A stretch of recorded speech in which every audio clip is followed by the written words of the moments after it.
ఇప్పుడు బాబు మోహన్ గారు కానీ కోటా గారు కానీ ఇద్దరు ఇప్పుడు యాదృష్టికంగా వారు కూడా ఇక్కడ ఉండటం జరిగింది. అందరికీ కూడా ఒక కుటుంబ సభ్యుడు, నాకు ఇష్టమైన వ్యక్తి, ఏదైనా అభిప్రాయం చెప్పాలంటే నిర్మోహమాటంగా చెప్పగలిగే వ్యక్తి. ఆయన్ని చిత్ర పరిశ్రమ కోల్పోవడం చాలా లోటు, చాలా వెలితి ఉంది. ఇది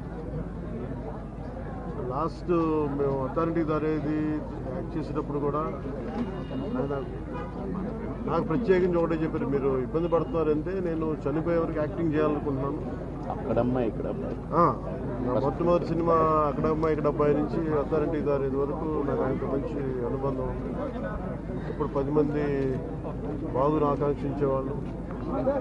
ఆయన ప్రత్యేకించి నేను అడిగాను, మీరు ఇంత ఈ వయసులో ఇబ్బంది పడలేదు. లేదు, నా కష్టాలను అధిగమించడానికి నాకు నటనే నాకు మరుపుది. నాకు చాలా ఇదిగా చెప్పారు, నాకు బాగా కదిలించేసింది. అలాంటి వ్యక్తి ఎంతమంది పరిణి చెందిన నటులు ఉన్నా కానీ ఆయన విశిష్టమైన శైలి, గొప్ప నటులు. ముఖ్యంగా బాబు మోహన్ గారు, ఆయన కాంబినేషన్ మటుకు మేమందరం విపరీతంగా ఎంజాయ్ చేసేవాళ్ళం. అలాంటి వ్యక్తి ఈరోజు మేము కోల్పోవడం నిజంగా చాలా బాధగా అనిపించింది. మనస్ఫూర్తిగా వారి కుటుంబ సభ్యులకి